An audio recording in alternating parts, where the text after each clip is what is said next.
I am a mermaid ผมเป็นเงือกตอนที่1สิ่งที่อยู่ใต้น้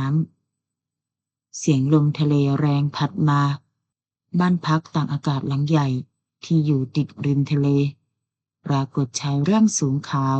หน้าตาหล่อเหลาเอาการเขาใส่กางเกงขาสั้นโปร่งสบายเสื้อยืดตัวใหญ่ที่เวลาลมพัดมาแล้วทำให้รู้สึกว่ามันโล่งสบายในมือถือแก้วน้ำเปล่า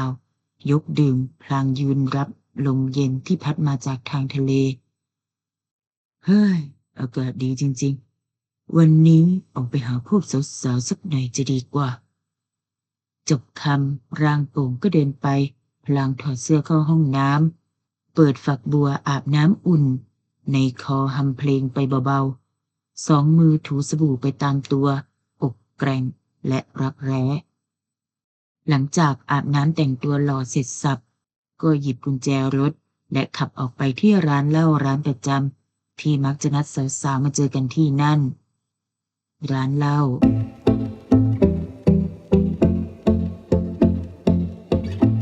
เฮียเปคะวันนี้อยากให้หนูกลับไปกับเฮียด้วยหรือเปล่าคะสาวสวยที่นั่งนัวเนียอยู่ข้างกายเปตองเอ่ยถามมือก็พลางลูบอกแกร่งเพื่อแล้วลมไปด้วยเปตองยกยิ้มมุมปากของอย่างนี้มีหรือเขาจะปฏิเสธคืนเดียวจะพอไหมนะหรือว่าจะสัก2 คืนดี เขาพูดหยอกพลางยกแก้วเหล้าดื่มยกขาขึ้นไขว่ห้างมือก็อบกอดเธอที่นั่งอยู่ข้างๆไปด้วยแหมเฮียก็สำหรับเฮียเปหนูยอมอยู่ด้วยทุกวันทุกคืนเลยล่ะค่ะเอาใจเก่งแบบนี้อยากจะได้รางวัลละสิท่าเขาบอกก่อนจะก้มลงไปจูบที่หน้าอกของเธอหญิงสาวก็หัวเราะร่าพลางทำท่าปัดป้องแต่ที่จริงก็ยินยอมแค่ทำเป็นเล่นตัวนิดหน่อยเท่านั้นก็อยากได้เฮียนั่นแหละค่ะวันนี้ไปที่บ้านเฮียได้ไหมล่ะคะเธอบอกพร้อมกับซุกใบหน้าเข้าไปแล้วลมที่ข้างหูของเปตองเป็นหนุ่มวัย25 ปีเป็นลูกคนรวยที่เรียนแบบไม่คิดที่จะจบออกมาทำงานทำการเขารักสนุกและทำตัวประชดชีวิตอย่างมัวเมาในกามและเสพติดการดื่มเหล้าแต่ไม่เคยคิดที่จะรักใครอย่างจริงจังเที่ยวเล่นไปวันๆตามประสาคนรวยที่รวยมากจนไม่ต้องทำงานหาเงินเพราะพ่อแม่ของเปตองที่ทำงานอยู่ต่างประเทศเลี้ยงลูกด้วยเงินโดยที่ไม่เคยสนใจเรื่องอื่นใดแม้แต่เรื่องที่ลูกทำตัวเกเรเรียนไม่จบมหาลัยสักทีนี่ก็ด้วยพวกเขาก็ไม่เคยสนใจส่วนยายสาวน้อยที่อายุเยอะกว่าเปตองที่นั่งอยู่ข้างๆตอนนี้ก็เป็นอีกคนที่เปตองคิดแค่สนุกกับเธอแม้ว่าเธอจะอายุเยอะกว่าแต่ก็น่าสวยและดูแลตัวเองดีเปตองจึงไม่ติดที่จะคุยกับเธอเหมือนว่าเธอเป็นรุ่นน้องและยอมให้เธอเรียกตัวเองว่าเฮียเอาจริงๆสาวๆที่นี่ก็เรียกเปตองว่าเฮียกันทุกคนนั่นแหละอาจจะเพราะว่ามันคล้ายกับคำว่าเปด้วยละมั้งเพราะเปคำนี้มันเหมาะกับเปตองอยู่เหมือนกันคนมีเงินที่ชอบเปเงินเลี้ยงพวกสาวๆก็เหมาะกับชื่อเฮียเปดีไปบ้านเธอแล้วกันเปตองบอกกับหญิงสาวเขาไม่เคยพาใครกลับมาบ้านและเลือกที่จะไปบ้านคนอื่นหรือไม่ก็เช่าห้องพักรายวันว่าไม่ได้ไปบ้านเฮียเปอีกแล้วอะน่าเสียดายจังก็แค่มีอะไรกันที่ไหนก็ทำได้นะเขาบอกอย่างไม่ได้สนใจอะไรเพราะเปตองไม่เคยคิดที่จะจริงจังกับใครอยู่แล้วแต่สาวที่นั่งอยู่ข้างๆเปตองในตอนนี้คงจะไม่ได้คิดแบบนั้นเพราะเธออยากจะครอบครองเปตองไปทั้งตัวและสมบัติที่เปตองมีรวยขนาดนี้กูก็อยากจะให้มึงเป็นผัวกูแค่คนเดียวนะสิวะประโยคนี้เธออยู่ภายในใจลับหลังเปตองแล้วเธอก็ร้ายใช่เล่นเปตองรวยล้นฟ้าใครบ้างจะไม่อยากได้แค่เป็นคนที่เปตองสนใจพวกสาวๆก็แทบจะกราบเท้าบูชากันแล้วเงินมันมีอำนาจมากจริงๆนะสำหรับคนที่มีภาระต้องรับผิดชอบหลายอย่างคนที่หาเช้ากินค่ำอย่างเธอ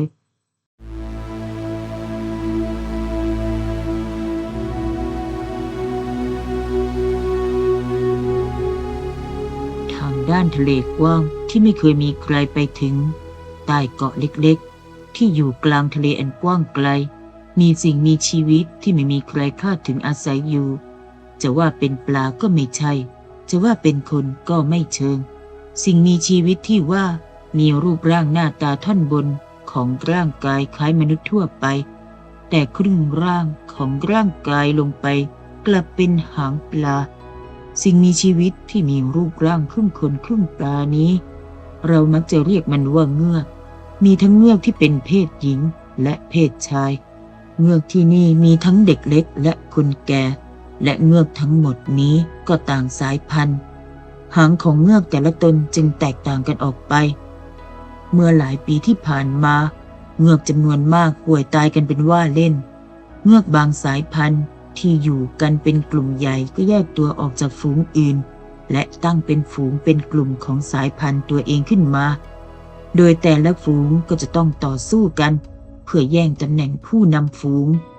ใครที่แข็งแกร่งกว่าก็จะได้ตำแหน่งผู้นำมาครองแต่ปัจจุบันนี้เงือกแต่ละฝูงต่างแตกกระจายกันไปคนละทิศคนละทางเพราะโรคที่เกิดขึ้นทำให้พวกเงือกต้องตายกันจนเหลือเพียงอยู่น้อยนิดและจำนวนเงือกที่เหลืออยู่น้อยนิดนั้นก็ต่างพากันรวมตัวและมาอยู่กันใต้โพรงของเกาะแห่งนี้เอวาเงือกหนุ่มที่กำลังอยู่ในวัยเจริญพันธุ์เขาเป็นเงือกสายพันธุ์เดียวที่มีรูปร่างหน้าตาและหางที่สวยงามกว่าสายพันธุ์อื่นๆและตอนนี้เงือกสายพันธุ์นี้ก็มีเพียงเอวาตนเดียวที่รอดมาได้เอวาเป็นเงือกที่มีหางสวยงามกว่าเงือกตนอื่นและที่พิเศษสุดของเงือกสายพันธุ์นี้คือเพศชายก็ให้กำเนิดลูกได้และเอวาก็เข้าสู่ช่วงวัยผสมพันธุ์พอดีเจ้าจะทำได้อย่างที่ข้าบอกนายเงือกผู้นำตัวใหญ่หางยาวครีบเหลื่อมสีรุ้งถามเงือกน้อยวัยหนุ่มที่มีรูปร่างลักษณะสวยงามกว่าเงือกตนอื่นๆอย่างเอวาเราจะพยายามและจะนำข่าวดีกลับมาให้ท่านเงือกหนุ่มเอวาบอกอย่างตั้งอกตั้งใจพลางมองเงือกผู้นำที่ถูกตั้งให้เป็นผู้นำของที่นี่สาเหตุเพราะเขาเป็นคนเจอที่หลบภัยนี้เจ้ายังไม่เคยไปบนโลกมนุษย์เจ้าต้องระวังพวกมันให้ดีอย่าให้พวกมันรู้เป็นอันขาดว่าเจ้าเป็นเงือกผู้นำบอกอย่างรู้สึกเป็นห่วงเป็นใยเพราะเอวาเป็นเงือกที่น่ารักนิสัยดีและมักจะช่วยเหลือเงือกตนอื่นอยู่เสมอเขาจึงเอ็นดูเอวาเป็นพิเศษแต่ก็จำเป็นต้องให้เอวาออกไปท่องโลกมนุษย์ที่แสนจะน่ารังเกียจพวกมนุษย์มันน่ารังเกียจข้าอยากจะให้เจ้าระวังตัวให้มากๆเขาบอกด้วยใบหน้าที่มีความอาฆาตแค้นเอวามองเห็นสีหน้าของผู้นำฝูงพลางทำหน้าสงสัยแต่ก็รีบบอกกับผู้นำไปเพราะอยากให้สบายใจท่านผู้นำโปรดวางใจเอวาจะไม่ทำให้ท่านผิดหวังผ่านไปอีก1 คืนที่เอวายังอยู่ที่เมืองใต้น้ำนี้ที่ซอกหินขนาดใหญ่มีรูเป็นรูปร่างเหมือนเสี้ยวของพระจันทร์และดูเหมือนว่าจะเป็นที่หลับนอนของเอวาเพราะตอนนี้เอวาขดตัวนอนอยู่ในรูนั้นเขากำลังคิดว่าเมืองมนุษย์นั้นมันจะเป็นยังไงบ้างและที่ผู้นำฝูงบอกว่าน่ารังเกียจนั้นมันหมายถึงแบบไหนพี่เอวาเฮ้ยธิดาทำอะไรของเธอเนี่ยพี่ตกใจหมดเลยนะจู่ๆเงือกน้อยที่ตัวเล็กกว่าเอวาก็โผล่หน้าเข้ามาทำให้เอวาตกใจเธอเป็นเงือกเพศหญิงที่มีหน้าตาน่ารักน่าชังแต่ร่างกายกลับไม่ค่อยจะแข็งแรงเพราะได้รับสารพิษที่มากับน้ำเข้าสู่ร่างกายไปบ้างบางส่วนเงือกทุกตนรู้ดีว่าที่เงือกต้องล้มตายกันเป็นจำนวนมากนั้นมันเป็นเพราะมนุษย์ที่ปล่อยสารพิษลงสู่แม่น้ำและทำให้เงือกต้องได้รับผลกระทบแต่จะให้เงือกไปเอาผิดกับใครได้ล่ะเพราะมนุษย์มันโหดร้ายกว่าที่พวกเงือกจะคาดเดาเพราะแค่เพียงการปรากฏตัวของเงือกที่หลงฝูงก็ถูกมนุษย์กลุ่มหนึ่ง จับขึ้นเรือเอาไปทำไม่ดีไม่ร้ายเมื่อเงือกนางนั้นตายก็ถูกโยนกลับลงทะเลตามเดิมเรื่องที่เกิดขึ้นนี้ถูกเล่าขานกันมานับร้อยปีและเป็นเหมือนนิทานของฝูงเงือกที่ไม่ว่าเงือกตนใดก็ต้องได้ฟังว่าครั้งหนึ่งเคยมีกลุ่มคนจับเงือกไปทำร้ายร่างกายจนตายพี่เอว่าทำไมทำหน้าเศร้าจังเลยล่ะกำลังจะได้ไปเมืองมนุษย์แล้วไม่ใช่หรอธิดาถามเอวาอย่างไม่เข้าใจเพราะเมืองมนุษย์นั้นเป็นเมืองที่มีเงือกหลายตนอยากจะไปธิดารู้ไหมว่าทำไมมนุษย์ถึงน่ารังเกียจเอวาถามอย่างไม่เข้าใจเพราะคิดไปถึงคำที่ท่านผู้นำบอกมนุษย์เป็นแบบไหนพี่เอวารู้ไหมธิดาถามกลับพร้อมยิ้มแย้มแบบไหนหรอก็หล่อรวยอบอุ่นและมีอิสระหล่อรวยอบอุ่นมันคืออะไรเอวาสงสัยธิดาไม่รู้แต่ว่าแม่ของธิดาเคยไปที่นั่นแม่บอกว่าพ่อของธิดาก็เป็นมนุษย์ที่หล่อรวยและอบอุ่นจริงเหรอธิดาเอวาตาเบิกกว้างเมื่อได้รู้เช่นนั้นแล้วตอนนี้แม่ของธิดาอยู่ที่นั่นใช่ไหมเอวามีความหวัง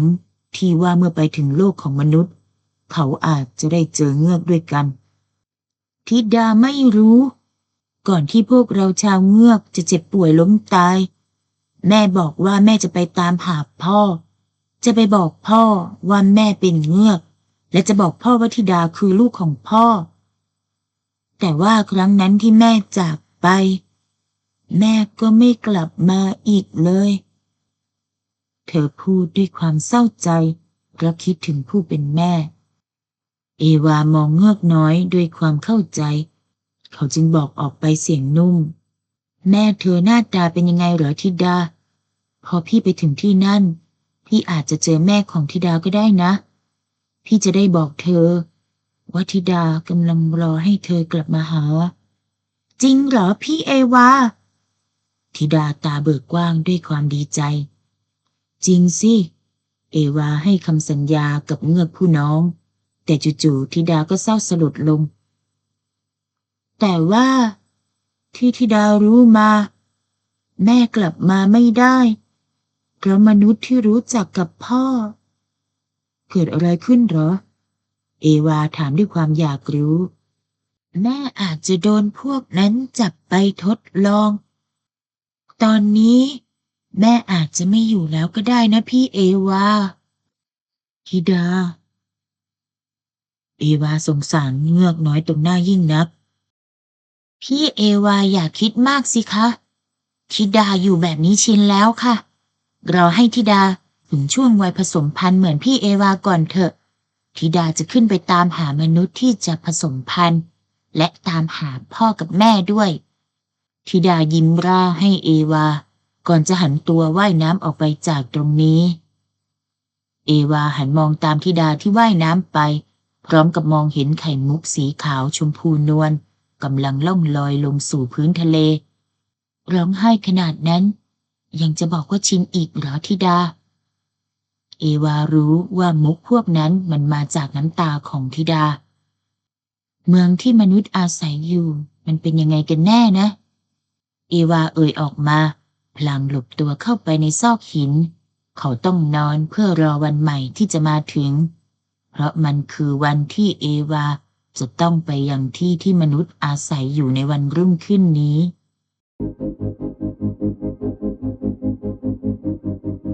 โลกของมนุษย์จะเป็นยังไงบ้างเดี๋ยวเรามารอลุ้นไปด้วยกันนะครับขอฝากฟิกปอดจันเรื่องนี้เอาไว้ให้ทุกคนพิจารณาหน่อยนะครับหากชอบก็ฝากติดตามกันยาวๆเลยนะจ๊ะหากใครที่ช่วยแชร์คลิปนี้ออกไปไรเดียก็จะขอบคุณมากๆเลยล่ะค่ะอยากให้ทุกคนได้ฟังนิยายของไรเดียนะคะและที่สำคัญ ปอจ้านที่รักของพวกเราใครบ้างไม่รักปอจ้านใครที่ไม่รักปอจ้านหรอไม่มีอ่ะใช่ไหมหวังอีบอกก็น่ารักเสียจ้านก็น่ารักเขาสองคนเป็นที่หนึ่งในใจเดียเลยนะครับทุกคนเดียจะพยายามทำฟิกปอจ้านออกมาให้ได้เยอะๆนะแล้วก็ฝากทุกคนช่วยติดตามและเป็นกำลังใจให้เดียด้วยนะคะสำหรับเรื่องนี้เดียก็ขอชี้แจงหน่อยนะคะว่าเดียแต่งวันต่อวันเลยค่ะก็คือแต่งได้วันละตอนค่ะแล้วก็พยายามอัดเสียงและอัพลงตอนนี้ก็ยังไม่รู้นะว่าจะกี่ตอนจบแต่ว่าเดียเคยแต่งแบบประกอบภาพที่เป็นคลิปสั้นๆนะคะเคยทำแบบนั้นไปแล้วเมื่อปี63เนาะมันก็เหมือนกับเป็นการแต่งฟิกสั้นแหละครับทุกคนเพียงแต่ว่าเดียทำเป็นคลิปเพื่อที่ประกอบกับรูปภาพของปอจ้านะทีนี้รายละเอียดมันต่างกันค่ะคนที่จะฟังในรูปแบบนิยายนี่ก็คือหนาแน่นกว่าแน่นอนแถมมีบทเพิ่มเติมเข้ามาเยอะเลยเชียวบทเสริมเข้ามาคือเยอะมากครับทุกคนก็ยังไงก็ฝากติดตามกันด้วยนะสนุกไม่สนุกหรือว่าไม่สมเหตุสมผลหรือว่าแบบมีอะไรผิดพลาดไปหรืออะไรยังไงก็ทุกคนสามารถติชมกันเข้ามาได้นะคะอันไหนที่